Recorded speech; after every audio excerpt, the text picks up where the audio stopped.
Banyak yang suka tanya sama saya tentang harga. Coach, gimana caranya kita menentukan harga? Ya, apakah harga itu berdasarkan kompetitor? Artinya saya banding-banding dengan kompetitor. Kalau kompetitor harganya 100.000, saya 90.000. Kalau kompetitor harganya 120.000, saya 110.000 deh. Pokoknya di bawah kompetitor. Apakah begitu? Ataukah saya menentukan harga? Saya berdasarkan saya sendiri aja lah. Saya suka-suka saya suka tentuin kompetitor misalnya 120.000, saya jual 200.000. Atau kompetitor 150.000, saya jual 300.000. Ya suka-suka saya. Karena kan produk-produk saya, ya jasa-jasa saya itu kan ya udah sesuai dengan saya. Atau gimana ya coach saya menentukan harga ya? Apakah juga berdasarkan persepsi? Katanya harus ada persepsi, ada emosional, ada segala macam. Itu bagaimana? Nah, jadi dalam video ini saya ingin jelaskan ada hal-hal yang harus Anda perhatikan ya.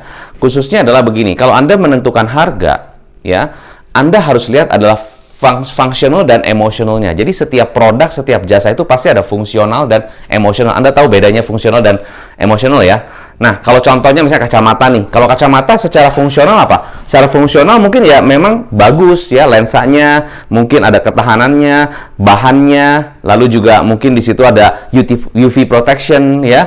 Terus dari sisi kadar untuk kekuatan endurance dan sebagainya mungkin secara fungsional oke. Tahan lama, awet dan sebagainya secara fungsional gitu ya, nggak terlalu sensitif gitu kan, sudah bisa dipakai sering pun juga nggak, kalau jatuh pun nggak cepet pecah dan sebagainya ya, dan sebagainya lah, itu bahannya sangat-sangat kuat, itu secara fungsional. Tapi secara emosional bisa jadi dari warna, dari tekstur, dari bahan, dari desain, dari ukuran, dari bentuk ya, itu semua emosional. Bentuknya agak sedikit mungkin ya lingkarannya berbeda gitu kan, atau mungkin ada bentuk-bentuk lain yang memang lebih trendy, lebih santai. Jadi Anda menggunakan kacamata lebih tidak terkesan terlalu serius banget, tapi juga terkesannya elegan, santai, profesional. Nah, itu kan dari bentuk, warna, desain, tekstur dan sebagainya. Itu emosional. Ya kan? Makanya orang biasanya kalau menggunakan kacamata dia lihat dulu nih di kaca, oke nggak? Kadang-kadang kalau dia kurang pede gitu kan, dia tanya sama pasangan atau tanya sama mungkin sama salesnya, gimana mas, menurut mas bagus nggak saya? Kelihatannya seperti apa? Oke, kalau namanya orang sales pasti bilangnya bagus pak gitu kan. Tanya pasangan Anda gitu kan, pasti mereka kasih tahu, Pak, yang ini lebih keren, Pak. Yang ini kayaknya lebih terkesannya lebih awet muda, lebih terkesan muda 10 tahun. Oh, kalau ini kelihatannya kayak yang terlalu serius, kayak profesor. Misalnya gitu kan. Nah, itu kan emosional, ya. Itu contoh aja. Jadi, intinya adalah setiap harga, menurut saya harusnya Anda fokus kepada dua hal ini. Dan kalau Anda tahu, ya, dan pengalaman saya, biasanya orang membeli produk itu 80% emosional, 20% fungsional. Artinya gini, begitu saya memutuskan mau beli satu produk atau enggak, itu biasanya emosional gimana? Keren nggak? Bagus nggak? Gitu kan? Kelihatannya oke nggak? Gitu kan? Nah, itu kan emosional. Begitu kita mau beli mobil juga sama, gimana? Kelihatannya oke nggak? Mantap nggak? Ya kan? Terkesannya kayak sporty nggak? Gagah nggak? Itu kan emosional juga. Kalau kita menggunakan jasa apa cleaning service lah gitu ya, kita punya misalnya di kantor kita gunakan outsource cleaning service. Gimana? Udah dipakai outsource ini gimana? Lebih praktis, lebih nyaman, lebih cepat ya, reliable, terus juga lebih terkesannya elegan gitu kan kantor kita. Itu kan emosional juga ya. Jadi selalu mau gunakan mau produk apapun, mau jasa atau mau produk, pasti emosional dan fungsional ya. Nah, di sini saya akan bagikan kepada Anda ada 3 hal untuk bisa menentukan harga. Yang pertama biasanya orang tentukan harga dengan competitor price. Ya. Nah, biasanya orang menentukan harga berdasarkan kompetitor. Kompetitor jualnya 150.000, Anda jualnya 140.000. Kompetitor jualnya 100.000, Anda jualnya 90.000. Kompetitor jualnya mungkin 10.000, Anda jualnya 8.000 gitu kan. Jadi, Anda selalu melihat kompetitor, atau bukan hanya melihat kompetitor, Anda selalu lebih murah ya dari kompetitor. Boleh nggak? Ya boleh aja. Itu cara Anda menentukan harga, ya kan? Jadi yang penting saya pokoknya kompetitor saya head to head 10.000, saya 8.000. Kompetitor saya jual es krim 10.000, saya 8.000, ya kan? Cuma saya bedanya kalau kompetitor jualnya cuma satu rasa es krimnya, saya 5 rasa. Boleh Anda kasih value edit. Tapi selalu pada saat saya menentukan harga, selalu saya melihat competitor price dan saya di bawah sedikit ya. Boleh nggak? Boleh nggak? Ya boleh saja ya. Ini salah satu untuk menentukan harga. Pokoknya kompetitor berapa, saya di bawah sedikit. Nanti kalau ada kompetitor yang lebih murah gimana? Yang penting saya patokannya sama yang head to head banget dengan saya. Jadi saya tidak semua kompetitor. Saya fokusnya kepada kompetitor yang benar-benar head to head ya. Head to head. Jadi langsung dengan saya head to head. Jadi nggak semua kompetitor yang pokoknya benar-benar head to head dengan saya deh. Itu yang saya akan fokus. Dia berapa, saya di bawah sedikit. Dia berapa, saya di bawah sedikit. Yaitu pokoknya no brainer punya lah. Ya udah saya ikutin aja. Itu yang pertama. Yang kedua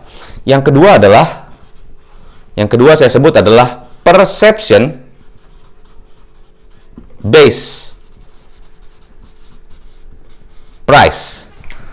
Perception based price. Nah, apa tuh perception based price? Ya, kalau Anda misalnya beli, saya selalu contohnya mungkin supaya Anda ingat lagi ya, kalau kita beli kopi lah gitu ya. Kalau kita beli kopi hitam ya ke warung kopi gitu kan, Pak, saya beli kopi hitam. Harganya berapa sih kopi hitam? Ya, maybe 5.000. Ya, mungkin juga paling mahal 10.000 kopi hitam gitu kan. Pak, saya beli teh panas. Teh panas berapa sih? Ya, paling 5.000. Ya, mungkin paling mahal pun 10.000. Teh panas. Es teh tawar. Berapa sih es teh tawar? Ya, es teh tawar ada yang 5.000, mungkin ada yang 10.000 udah paling mahal es teh tawar. Ya kan? Tapi kalau saya belinya, Pak, saya beli long black. Pak, saya beli espresso. Saya belinya americano. Itu harganya langsung dari yang tadinya sama-sama kopi hitam tuh, ya, dari 10.000 jadi langsung 50.000 atau 40 atau 30.000 deh mungkin. Kalau 25.000 lah untuk americano atau long black mungkin kecil banget, ya kan? Terus kalau kita beli bukan es teh tapi iced tea. Iced tea gitu kan. Terus tambahin buah leci dikit, leci iced tea.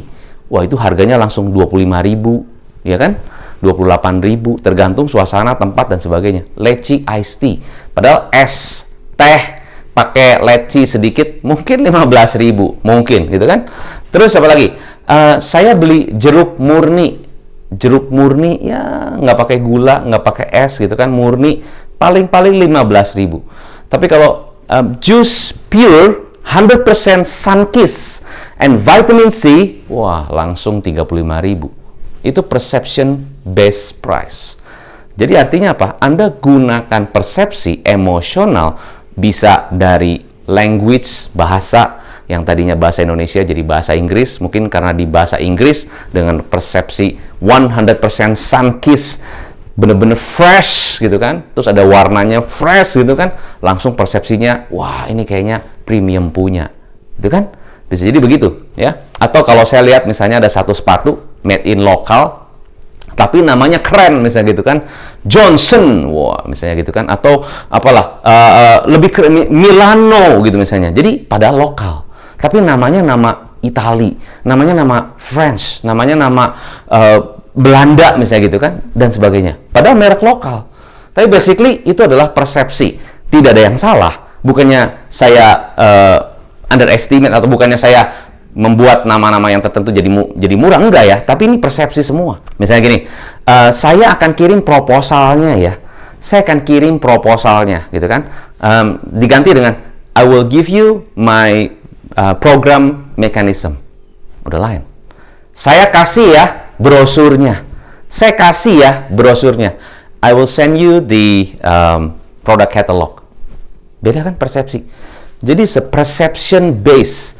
Jadi begitu kita angkat persepsinya dengan kata-kata tertentu, dengan istilah tertentu gitu kan, itu langsung orang punya satu persepsi harga yang berbeda. Ya, itu namanya perception base. Pak, mau nasi bistik nggak? Nasi bistik sih, ya berapa sih? Pak, would you like to have a bowl of steak? Ya, and steaknya dipotongnya seperti daging wagyu, Pak. Ini benar-benar soft banget and tender. Itu langsung harganya berapa? Right? Ada sedikit bahasa Indonesia dicampur dengan bahasa Inggris, tapi langsung harganya itu perception base. Boleh nggak? Tergantung konteks, tergantung produk, dan tergantung jasa Anda. Tentu boleh. Dan ini kalau Anda bisa, dan orang beli persepsi. Setuju nggak orang beli persepsi? Beli jam tangan, Rolex, ya kan?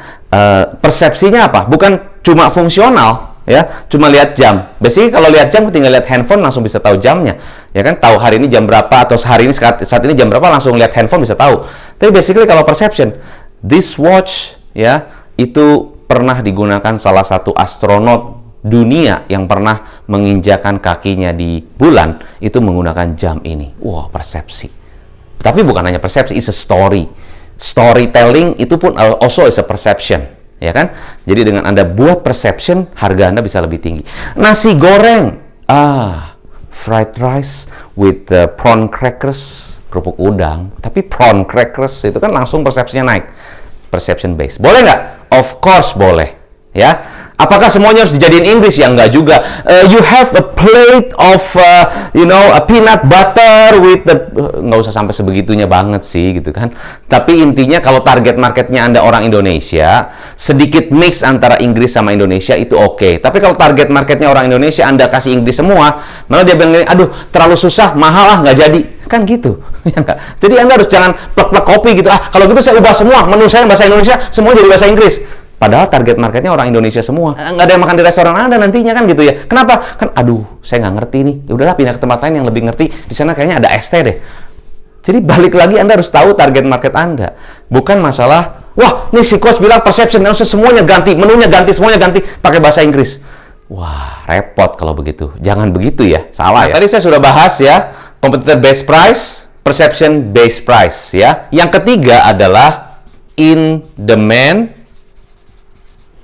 price. In demand price.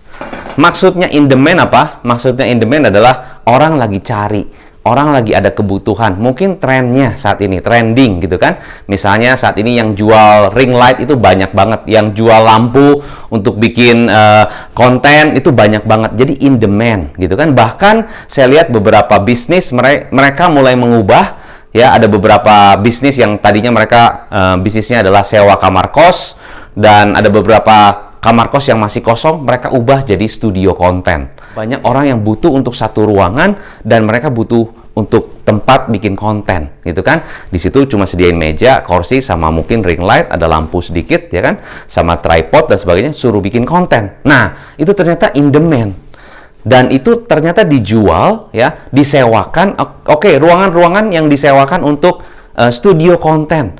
Nah, ternyata pemilik sewa kos, mereka bisa memaksimalkan atau mengoptimalkan ya pendapatan mereka, revenue mereka dari penyewaan studio konten di kamar-kamar kos yang kosong. Nah, ini menarik sekali gitu kan. Jadi intinya itulah in demand. Jadi Anda bisnisnya, saya melihat tren bisnis, saya melihat ada peluang, saya melihat ada satu kesempatan. Kenapa nggak saya lakukan itu? Kenapa nggak saya coba itu dan saya jual itu? Jadi in demand price. Jadi karena itu in demand, berarti Anda harganya bisa gimana Anda dong? Ya nggak? Maksudnya gimana? Ada tuh gini, Anda mungkin lihat kompetitor bisa, Anda mungkin lihat ya orang lain jual berapa atau mungkin sewa berapa, Anda compare boleh. Oh, kalau orang sewa satu ruangan studio untuk pakai foto berapa sih? Nah, Anda dari situ ada perhitungan, langsung Anda tentukan harganya bisa, karena bisa jadi mungkin itu in demand. Ya, in demand price, orang cari gitu kan. Nah, jadi bisa aja kalau Anda punya bisnis yang in demand, intinya Anda bisa tentukan harganya sesuai dengan Anda. Snack sale pisang. Sale pisang itu selalu in demand.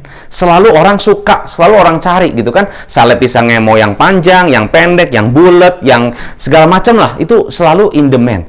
Nah, tinggal Anda ganti kemasannya, ganti packagingnya, ganti sedikit mungkin ukurannya, lalu Anda display, Anda jual, orang cari juga. Harganya berapa? Ya terserah Anda. Karena itu in demand, gitu kan. Sesuatu yang in demand biasanya orang, udahlah beli aja deh. Ini apalagi kemasannya bagus, ditambah mungkin Anda lebih unik, lebih kreatif dan sebagainya. Bisa jadi mungkin produknya sama snack sale pisang, tapi jualnya bisa jadi lebih mahal. Kenapa? Karena sale pisang is in demand. Kacang itu juga in demand. Siapa yang nggak suka kacang, ya kan? Ya udah Anda tinggal kemas, tinggal ganti ukuran, tinggal misalnya ada beberapa ukuran yang besar kan, kalau orang Indonesia kalau makan kacang kan gitu ya. Biasanya kalau satu kantong kecil langsung habis gitu kan, ya udah bikin ukuran yang kecil-kecil aja daripada bikin ukuran yang besar, harganya mahal. Terus kan kebiasaan kalau terlalu banyak tuh malas gitu ya, kecuali kalau kita sharing ya. Biasanya kalau kita udah langsung habisin aja gitu kan, makanya mungkin ukurannya kecil aja lalu dimakan. Nah, itu kan kacangnya mungkin karena kacang itu in demand, ya udah jual aja dengan packaging yang berbeda, dengan ukuran yang berbeda, dengan plastik yang berbeda, dengan desain yang berbeda. Anda jual mungkin kalau Anda jual kacang di toko oleh-oleh ya semuanya jual kacang. Tapi kalau Anda jual kacang di apotik, ya jarang juga tuh penjual kacang yang jual di apotek misalnya gitu kan, atau di toko kosmetik Anda jual kacang. Wah, nggak nyambung. Memang nggak nyambung. Sengaja, supaya tidak ada kompetitor. Misalnya, bisa aja kan, orang yang mau beli kosmetik, tiba-tiba ada jual kacang dengan packaging yang bagus, mungkin warnanya juga pink, karena yang datang ke sana kebanyakan wanita, ada kacang warnanya pink. Ini juga bagus untuk apa? Ada fungsionalnya kacang, mungkin dari sisi vitamin dan sebagainya. Mungkin, lalu Anda jual di sana dengan harga yang mungkin sedikit berbeda. Dan tidak ada kompetitor harusnya kalau di toko kosmetik Anda jual kacang kan gitu ya. Ini contoh aja. Jadi basically bisa aja Anda jual produk yang in demand, gitu kan? Bisa kan? In demand adalah sesuatu produk atau jasa yang memang orang cari. Ya, nggak usah kita susah-susah edukasi pun orang memang cari. Ya kan? Ya kan, betul nggak? Kopi, ya jelas orang cari. Makanya banyak coffee shop yang buat coffee shop. Kenapa? Karena nggak usah harus diedukasi. Ini kopinya gimana? Nggak perlu, gitu kan? Orang udah pasti cari. Kopi, roti itu udah pasti dicari. Tinggal Anda buat kemasan yang berbeda, buat packaging yang berbeda. Kalau punya coffee shop ya, desain coffee shopnya berbeda, mungkin ada meja sedikit tapi mejanya bukan bulat tapi bentuknya segitiga kali gitu kan. Nah, itu juga sesuatu yang berbeda, ada suasana, ada lagunya diiringi dengan lagu-lagu seperti kita di Paris gitu kan. Nah, udah suasana berbeda, jual kopinya bisa jadi mungkin 25.000 aja udah untung banget. Kenapa? Karena kopi orang cari, in demand, pasti kan gitu ya. Nah, itu adalah 3 tips atau 3 strategi yang saya bisa berikan buat Anda, bagaimana cara Anda bisa menentukan harga. Semoga bisa bermanfaat untuk Anda semua. Sukses selalu dan tentukan harga berdasarkan produk, konteks bisnis Anda, dan jangan lupa juga harus disesuaikan dengan target market customer Anda. Saya Hendra Delman, sukses selalu dan salam pengusaha.